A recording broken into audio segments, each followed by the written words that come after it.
Au nom du Père et du Fils et du Saint-Esprit. Amen. Frères et sœurs en Christ, bien-aimés dans le Seigneur, aujourd'hui nous sommes le 1er juin 2024. Nous sommes entrés dans le 6e mois. Et je vous l'ai annoncé hier que le mois de juin est un mois qui nous introduit dans la deuxième partie de l'année. D'autres pourront dire, mais c'est le mois de juillet. Non. Parce que le mois de juin nous fait entrer dans la deuxième partie de l'année. Frères et sœurs en Christ, c'est une porte spirituelle. C'est pourquoi nous devons réaliser que rien n'est encore perdu. Peut-être que nous avons mal commencé l'année et mieux. Peut-être que nous avons même mal vécu notre vie jusqu'à aujourd'hui. Quand nous essayons de faire un discernement, quand nous essayons de faire un résumé de notre vie, nous pouvons, je pèse mes mots, nous pouvons penser que nous sommes en retard par rapport à nos objectifs. Ce que je sais, la Bible dit que Dieu est l'alpha et l'oméga. Il est le commencement et la fin. Bienvenue à cette séance matinale.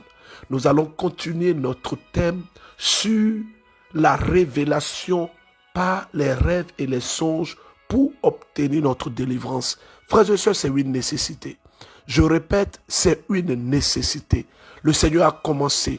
Et moi, je sais que quand Dieu commence, il achève toujours. Bonne nouvelle pour ceux qui sont au Sénégal. Demain dimanche 2 février, nous nous retrouvons à la paroisse Saint-Maurice des HLM à partir de 15h. Hier, nous avons vécu le vendredi un moment glorieux. Dieu était présent. Nous avons vu des signes et des prodiges. C'est le moment pour moi de dire merci au Père curé Bayrémy. Nous voulons lui dire merci pour son esprit d'église et de paternité. Je veux déjà vous demander de vous disposer. Cette semence matinale de ce matin sera remplie de révélations. Je t'invite à l'écouter et mieux à partager. Disposons-nous et laissons le Seigneur nous toucher au travers de ce cantique. Il a commencé. Dispose-toi et n'oublie pas, la semence matinale, c'est Dieu qui œuvre. Donc je t'invite à partager. Let's go. Ce que moi je sais, c'est qu'il est Alpha et Oméga. Alpha, c'est le commencement. Oméga, c'est la fin. S'il a commencé, forcément il va terminer. Il a commencé. Écoute. Ce que moi je sais, c'est qu'il est Alpha et Oméga. Alpha, c'est le commencement. Oméga, c'est la fin. S'il a commencé, forcément il va terminer. Il a commencé. Il a commencé. Il a commencé. Oh, il a commencé. Il a commencé. Il a commencé à nous donner la révélation sur beaucoup de choses. Il a commencé à nous donner la révélation en ce qui concerne notre histoire, en ce qui concerne notre destinée. Frères en Christ, je bénis le Seigneur pour votre vie.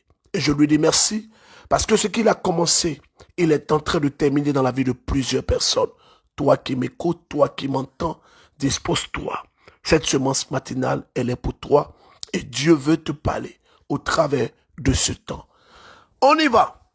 Aujourd'hui, permettez-moi d'aborder la question de la révélation au moyen des rêves en vous expliquant les rêves qui sont en rapport avec les œuvres de la sorcellerie.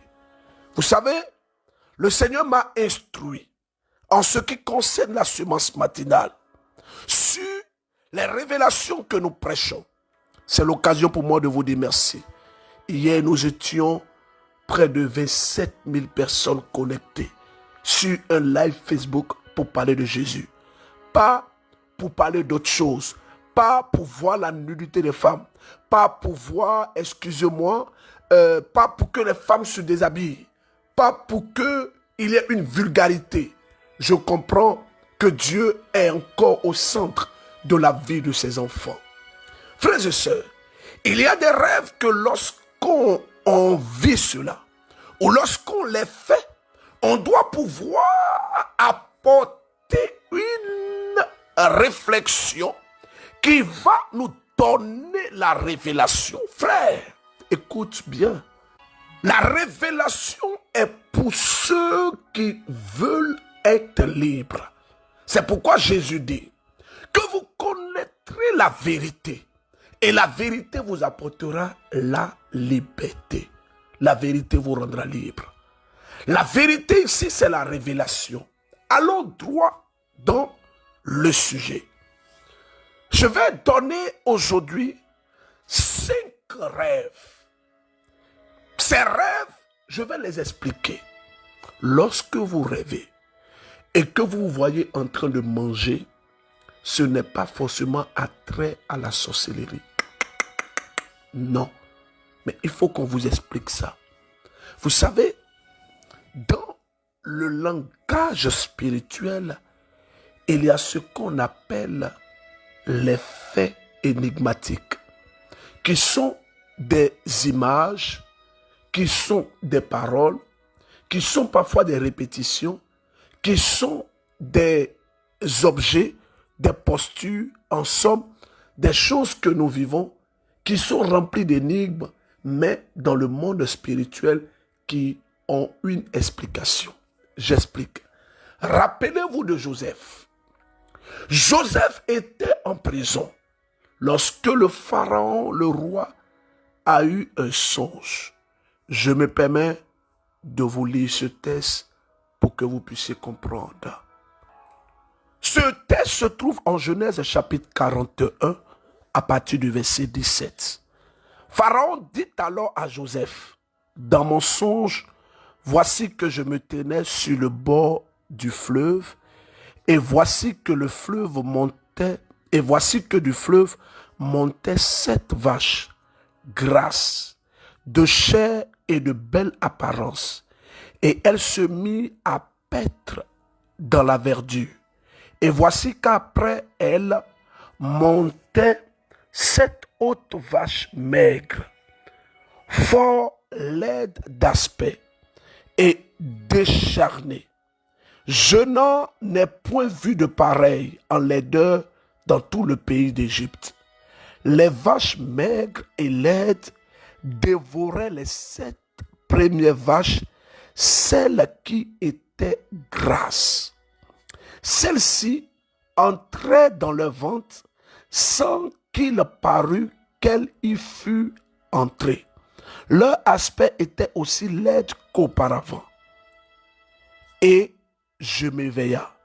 Je vis encore en songe, et voici 7 épis qui s'élevaient sur une même tige, pleins et beaux. Et voici 7 épis chétifs, maigres et brûlés par le vent d'Orient qui poussait après ceux-là. Et les 7 épis maigres engloutissaient les 7 beaux épis.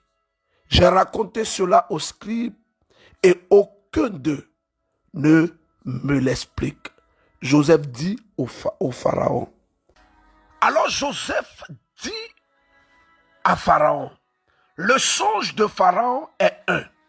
Dieu a fait connaître à Pharaon ce qu'il va faire. Les 7 belles vaches sont 7 années et les 7 beaux épis sont 7 années. C'est un seul songe. Je m'arrête là.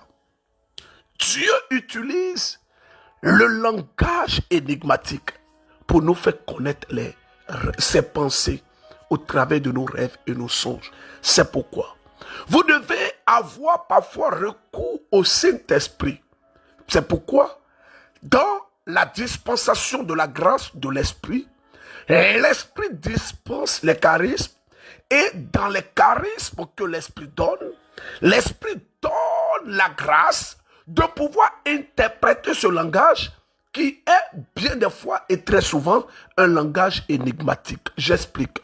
Vous savez que dans les rêves sur la sorcellerie, il faut faire attention. Parce que beaucoup de familles ont été détruites comme ça. Parce qu'on peut lire ici et là sur Internet, sur des pages de certains hommes religieux que je ne vais pas nommer ici, ou sur même des plateformes et sur des sites Internet. Et mieux, dans les livres qu'on achète à des carrefours, à des librairies, qui ne sont pas parfois des livres reconnus. Frères et sœurs, lorsqu'on rêve et qu'on mange en rêve, ce n'est pas forcément la sorcellerie. Je vais maintenant donner les détails. Lorsqu'on mange en rêve, ça dépend de ce qu'on mange, ça dépend de la posture, ça dépend de où on mange et ça dépend de l'environnement. Et mieux, ça dépend de ce qu'on est en train de manger et les circonstances qui ont entouré avant, pendant et après la nourriture. Alors, lorsque vous rêvez que vous mangez en rêve, ce n'est pas forcément la sorcellerie. Peut-être que tu as eu envie de manger un bon tchèboudjienne, ou bien un bon tchèbou New York, ou bien un bon tchèbou werk, et tu n'as pas eu ce plat-là. Donc si tu te couches, tu peux te voir en train de manger le tchèbou, mais il n'y a pas de problème. Cela ne veut pas dire que tu es un sorcier. Mais lorsque tu te vois en train de manger régulièrement dans tes rêves, que tu es en train de manger régulièrement dans tes rêves, ça peut être une œuvre de sorcellerie initiative, ce qui veut dire que peut-être on veut t'initier en sorcellerie. Parce que quand on dit la sorcellerie, c'est qu'il y a forcément trois choses qui sont renfermées dans la sorcellerie. Premièrement, il y a un sortilège. C'est pourquoi on parle de sorcellerie. Donc, s'il n'y a pas de sortilège, il n'y a pas de sorcellerie. Deuxième chose, dans la sorcellerie, il y a la magie noire. Donc, la science occulte. Tout ce qui est science occulte. Et troisièmement, sorcellerie, jalousie, haine, envie, tout ce que vous pouvez imaginer. Donc, je reviens à mon message. Lorsque vous voyez régulièrement en train de manger ces aliments que je vais citer, il y en a plusieurs. Mais lorsque vous voyez toujours en train de manger de la viande, si c'est la viande, vous devez faire un discernement. Pourquoi est-ce que c'est dans votre rêve, vous voyez toujours en train de manger de la viande? Ça peut être de la viande cuite. Mais si vous vous voyez en train de manger la viande fraîche, avec du sang, il n'y a même pas de doute, sorcellerie. Si vous vous voyez en train de manger, vous ne connaissez pas l'animal, excusez-moi, et que vous voyez le sang. Vous ne voyez pas la tête de la bête, mais vous voyez la viande et vous êtes en train de manger, sorcellerie. Lorsque vous voyez assis sous un arbre avec plusieurs personnes, avec un feu, un semblant de feu et une viande qui est sur les braises, et vous avez aussi en main, vous mangez, sorcellerie. Lorsque vous voyez en train de laper le sang, c'est-à-dire que vous avez fini de manger, et puis vous lapez le sang, sorcellerie. Lorsque vous voyez en train de manger la chair humaine de quelqu'un qui est vivant, vous voyez en train de manger, dans ma vie, j'ai eu à rencontrer une femme comme ça, en Côte d'Ivoire. Elle, quand elle rêve, elle se voit en train de manger la chair humaine. La personne est vivante et puis elle mange ça. Elle mange, c'est ça ce qu'est son rêve. Donc ça l'intriguait. Elle est venue faire une retraite. Gloire soit donnée à Dieu. On a pu l'aider à sortir de cette confrérie de sorcellerie-là. Donc, lorsque vous mangez certains aliments dans certains endroits, dans certaines postures, il n'y a rien à faire. C'est la sorcellerie. Lorsque vous voyez en train de manger, ça peut être, maintenant je précise, ça peut être un bœuf, c'est-à-dire que le bœuf est là comme ça, ça peut être un mouton, on vient à peine de tuer, vous voyez le corps de la bête là, mais vous voyez la viande déjà préparée, déjà cuite en train de manger. Et lorsque vous voyez également, vous voyez en train de manger un caïman, un serpent, crocodile, quoi encore, lézard, magouilla, chat, chien. Lorsque vous voyez en train de manger chauve-souris, sorcellerie. Deuxième catégorie de rêves, ce sont des rêves où vous voyez en train de vous envoler. C'est-à-dire que vous voyez, on vous poursuit et puis arrivé un moment, vous devenez Batman. Vous poussez les ailes et puis vous commencez à vous envoler. Il y a une de mes filles qui était dans notre ministère. Elle me disait que elle, quand elle dort toujours, elle se voit en train de rêver. De rêver. Et quand elle rêve, elle se voit toujours en train de voler. Elle s'envole comme oiseau. Et quand je l'ai regardée, je lui ai dit, mais c'est un problème. C'est un problème. C'est un problème. Elle était très contente. Je dis non, c'est un problème. Lorsque vous envolez en rêve, ça peut être une phase de sorcellerie initiative. Ça peut être une phase. Tout ce que je suis en train de dire là, ça ne veut pas forcément dire que la personne est sorcellerie, mais la personne est sorcière ou est dans la sorcellerie, mais c'est un rêve qui vous donne des informations sur cette réalité-là, qui est une réalité de sorcellerie. Écoutons et je reviens. Allons-y, let's go. Comment allez-vous, votre famille? J'espère que tout le monde se porte bien. Que Dieu, notre Seigneur Jésus, vous bénisse. Il a commencé, il a commencé, il a commencé, il a commencé. Il est l'architecte de ma vie. Il a commencé, il a commencé. Je viens dire merci, merci pour tout ce que Jésus a fait pour moi. Un jour, lors d'une semence matinale, vous avez dit que Dieu va guérir plusieurs femmes qui souffrent d'une infection. Je fais partie de ces femmes. Ça fait environ 10 ans. J'ai fait les examens, tous les examens. Mais mon parti intime me grattait. Ça sentait comme ça. J'ai fait les examens. J'ai pris les produits traditionnels. Comme à l'hôpital, j'ai tout essayé. Mais ça n'allait toujours pas. Depuis le jour que vous avez dit de poser nos mains là où ça nous fait mal, j'ai posé ma main là-bas, j'ai prié avec vous. J'ai dit, Seigneur, guéris-moi de ce mal. Guéris-moi de ce mal. Et depuis lors jusqu'à aujourd'hui, ça fait presque 1 mois. Je suis guérie d'une infection. De l'infection que je souffrais depuis 15 ans. Presque 10 ans, du moins, j'ai été guérie. Je bénis le nom du Seigneur. Je lui dis merci. Je bénis toute la communauté du MCN. Je bénis le nom du Seigneur. Que le Dieu Tout-Puissant que vous servez, Wenkouni, qu'il vous bénisse davantage, qu'il bénisse votre famille. Merci Seigneur. Je veux maintenant rendre grâce à Dieu. Vous savez, je vais dire quelque chose que je n'ai pas pour habitude de dire. Quand le Seigneur fait une œuvre de délivrance dans la vie de plusieurs personnes, le Seigneur veut que ces personnes restent attachées à lui. Des gens viennent parfois juste pour obtenir des grâces et des faveurs. Oh, frères et sœurs, Dieu est merveilleux. Vous savez, quand Dieu parle, il réalise toujours ses désirs, ses desseins. J'ai les larmes aux yeux pendant que je suis en train de parler. Beaucoup de personnes ont obtenu du travail dans le mois de mai, mais d'autres n'ont pas eu et sont peut-être désespérés. Ne vous désespérez pas. Non. Dieu sait ce qu'il fait. Il sait ce qu'il fait. Ah.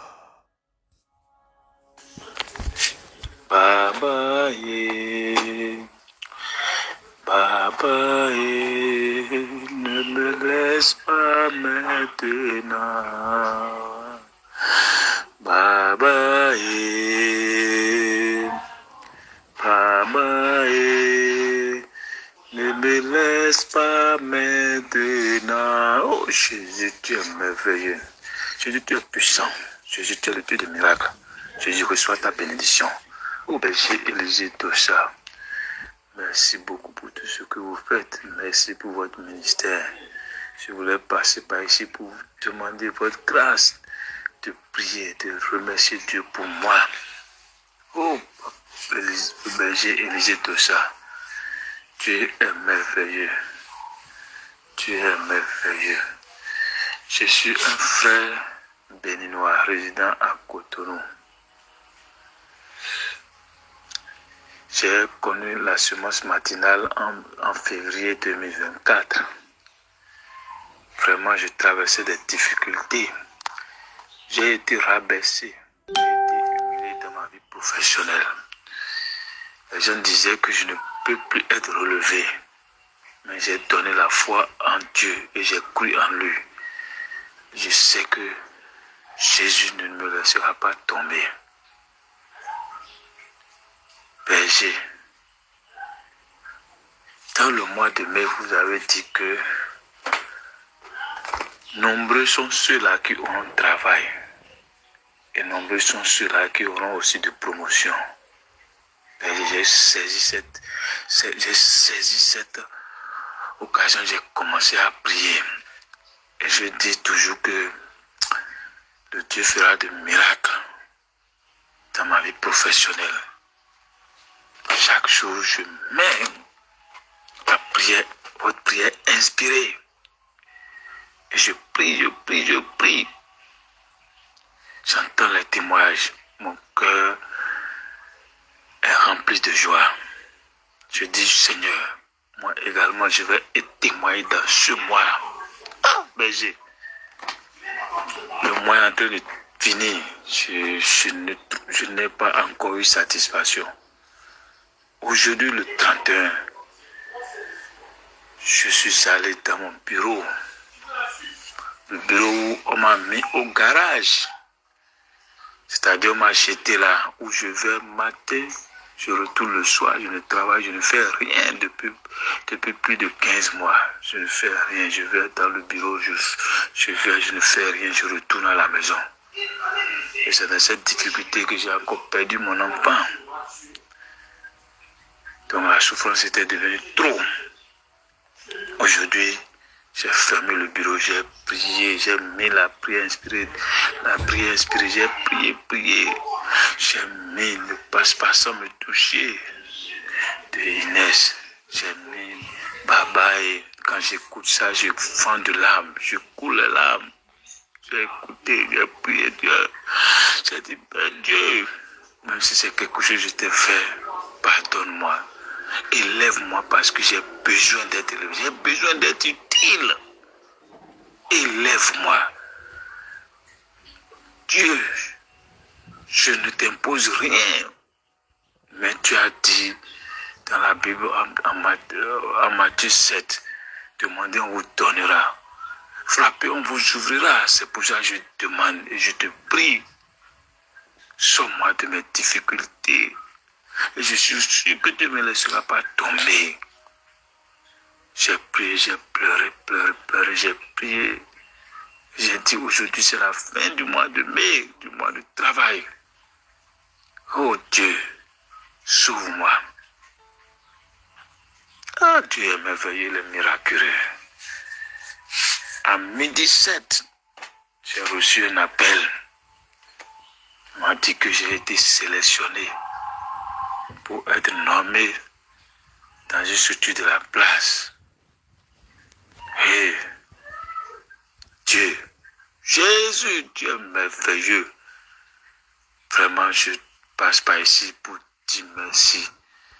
Merci au berger Élisée Tocha, à qui le Seigneur a confié une mission noble. Je prie et je prie et je demande que la grâce de Dieu le protège. Que la grâce de Dieu protège sa famille. Et que Dieu lui donne la force nécessaire pour qu'il puisse continuer l'œuvre. Merci mon frère. C'est l'un des plus beaux témoignages que j'ai entendu.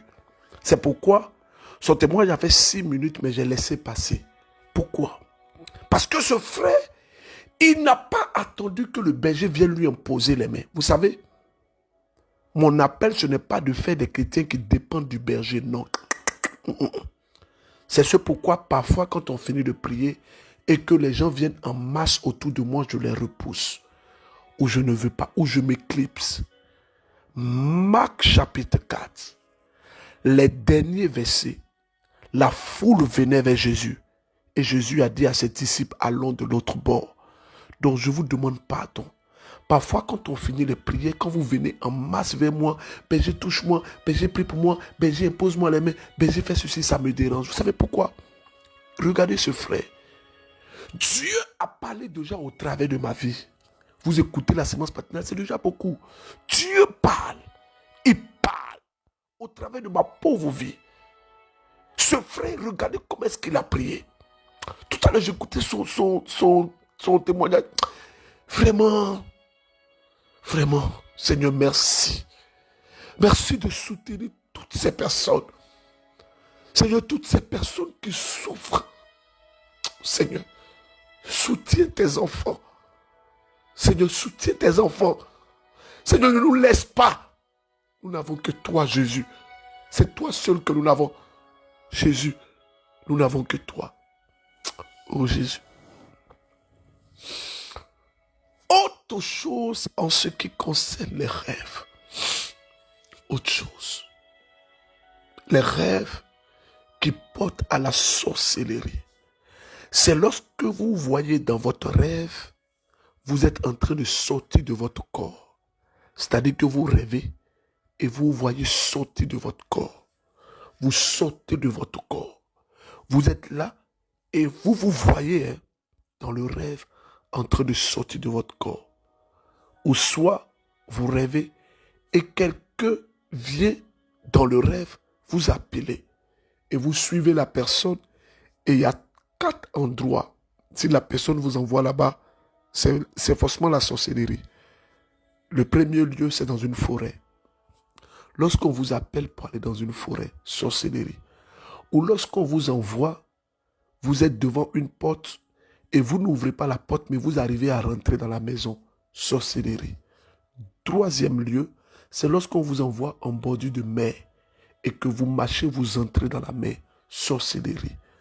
Quatrième rêve, type de rêve en ce qui concerne ce point-là, c'est lorsque dans votre rêve, on vous prend et puis on vous envoie dans un endroit où vous connaissez une seule personne, mais les autres, vous ne les connaissez pas. Et ils sont assis et ils sont sombres. Vous ne voyez pas bien les visages. C'est bizarre.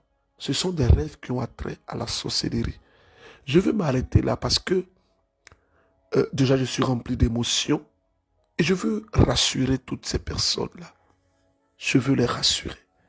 Ces personnes qui écoutent la semence matinale, qui ne sont pas forcément chrétiens, je veux les rassurer que Dieu de semence matinale, il est pour tout le monde. Le Dieu des catholiques est pour tout le monde.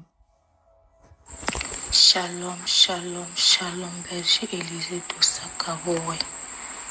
Je viens du Burkina, je suis une sœur du Burkina. Je viens rendre grâce à Dieu. Je viens rendre grâce à Dieu. Car je suis une sœur musulmane. Oui, j'ai connu ce masse matinal grâce à mon petit ami. Alors, oui, je viens rendre mon témoignage par rapport au... Vous avez dit qu'il y a des filles, il y a 17 personnes au Burkina, je ne me rappelle plus bien du nom, dont ils sentent des choses qui bougent dans leur ventre, au niveau de leur ventre. Berger, je suis parmi ces personnes-là. Je compte parmi ces personnes-là. Je fais des rêves. Vous avez cité certains rêves où l'eau, tu es dans l'eau, soit tu manges dans ton sommeil, ou quand tu es dans une maison, tu essaies, tu montes, et puis en temps tu tombes. Je fais ces rêves-là. je sentais des présences autour de moi. Mais ces présences, je ne les sens plus. Je ne les sens plus. Il y a des moments même où je me réveillais et puis je vois cette présence-là qui prend l'image de quelqu'un que je connais. Et en ce moment, je demandais, qu'est-ce que tu veux? Qu'est-ce que tu cherches? Mais je ne vois plus cette présence. Je ne sens plus cette présence. La chose aussi qui bougeait dans mon ventre, je ne la sens plus. Je viens rendre gloire à Dieu. Je rends gloire à Dieu. Je sais qu'il a commencé dans ma vie et je sais qu'il va l'achever. Père, j'ai prié pour moi. Priez pour moi, pour ces rêves. C'est ce que nous savons faire et c'est ce que nous faisons toujours. Je vais terminer avec un miracle authentique. Comme toujours, nous allons vous envoyer la preuve de ce miracle authentique que une sœur a expérimenté.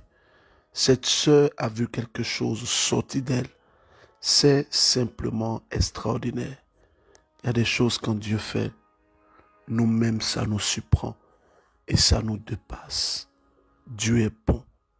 Vous aurez l'image pour attester ce que Dieu a fait. Écoutons. Bonjour Béji, shalom.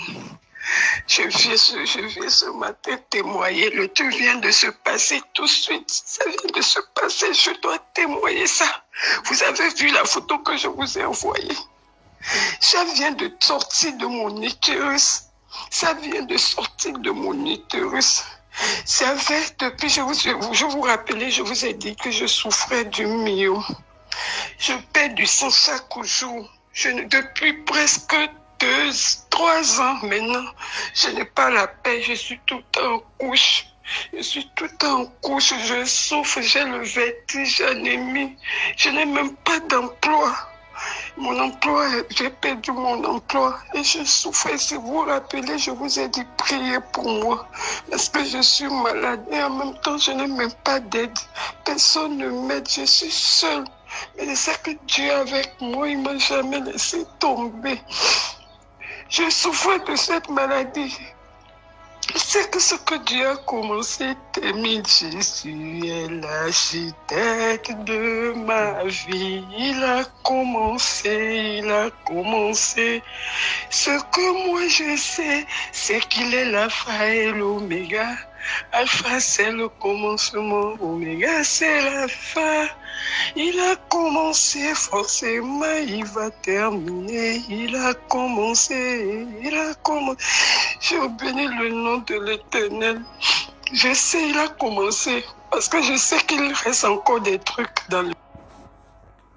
Vous allez voir vous-même ce que Dieu a fait pour cette sœur. Disposons-nous et laissons Dieu nous faire du bien. Disposons-nous et laissons Dieu nous faire du bien au travers de la semence matinale, au travers de ce beau cantique. Je vous invite à vous disposer.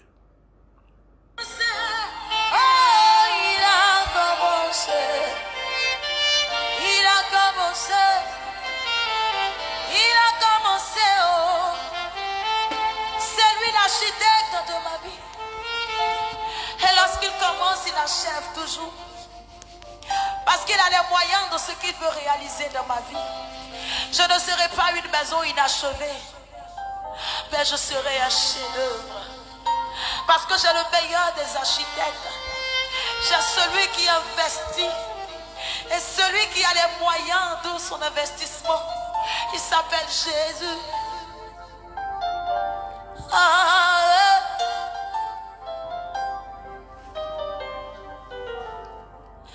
Aujourd'hui je travaille, ce n'est que le commencement. Tu vas achever et je serai prospère. Oui, je suis mariée, ce n'est que le commencement. Je vais enfanter, et oui, je le crois. Je suis fiancée, ce n'est que le commencement. Je vais me marier. Seigneur notre Dieu, merci pour ta grâce dans la vie de toutes ces personnes. Pendant que nous sommes disposés, le Seigneur met dans mon cœur de vous relater ce témoignage de ce papa qui s'appelle Gomis, qui m'a accosté hier à la paroisse Saint-Maurice des HLM et il m'a débergé. J'avais une hernie et au cours du concert de la chante, je peux vous mettre au monde, vous êtes mon fils. Je ne peux pas vous mentir, mon fils. Dieu m'a guéri de l'hernie. Au cours du concert, j'avais très mal. Et quand je suis arrivé à la maison, j'avais mal. Mais je peux vous déberger. Je suis venu aujourd'hui prendre 10 tickets de 10 000. Parce que j'ai des amis, des frères et sœurs à qui j'ai parlé de mon témoignage. J'ai des amis, collègues aussi qui sont malades. Et je veux qu'ils viennent à ce concert. Il m'a parlé et il a attrapé mes mains. Et il a commencé à me bénir, à prier pour moi. Vous savez, j'ai dit hier au Sénégal que les concerts de la transformation divine sont des concerts inspirés. Nous voulons vraiment impacter. Si tu es à Dakar, Sénégal, que tu m'écoutes, demain dimanche, nous serons à la paroisse Saint-Maurice des HLM pour l'apothéose. Je vais prêcher sur la délivrance. Nous allons prier. Si vous avez des personnes qui sont tourmentées, poursuivies, bloquées, il faut venir.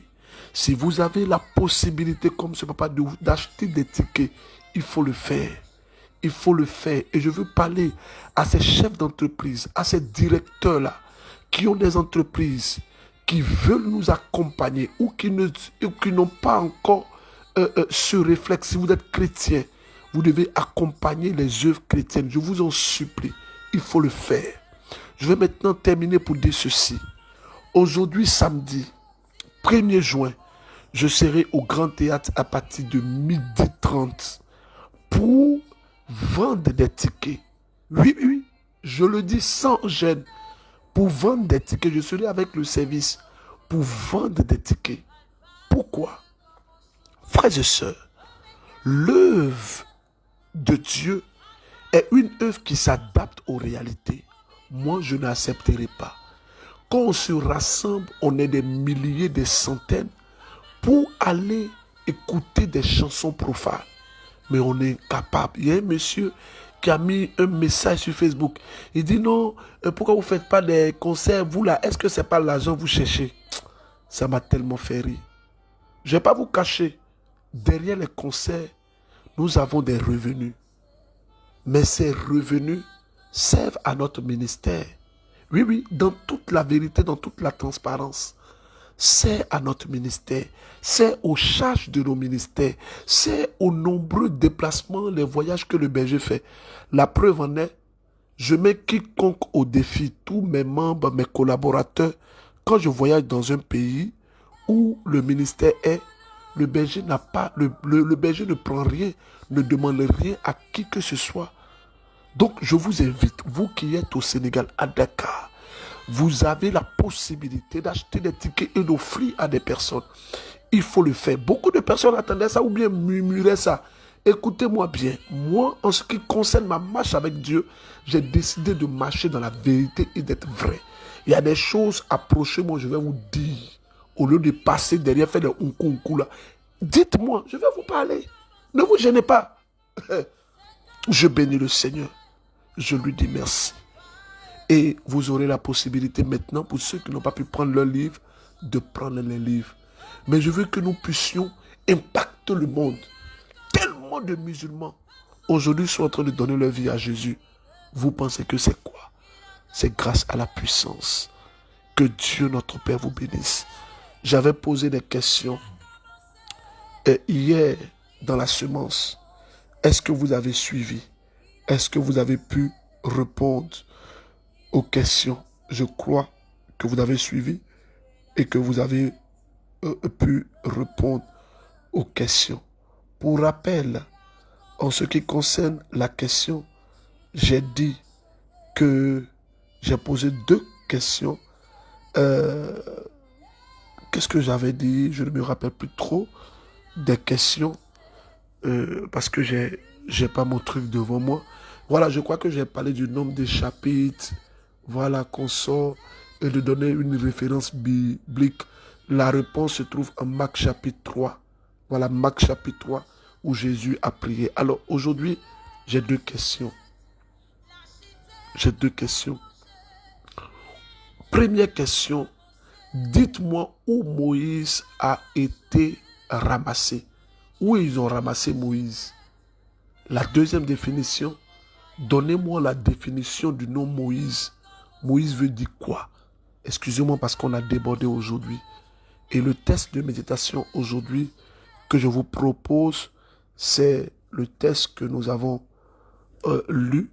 C'est le test de Genèse chapitre 41. Et je vais vous donner un deuxième thème, un deuxième test. Ce test est tiré de Actes des Apôtres en son chapitre 10. Que Dieu vous bénisse. Excusez-moi parce que j'ai été très long aujourd'hui. Merci de prier pour moi. Sénégal, on va choquer, on va impacter, on va bouleverser. Au nom du Père et du Fils et du Saint-Esprit. Amen.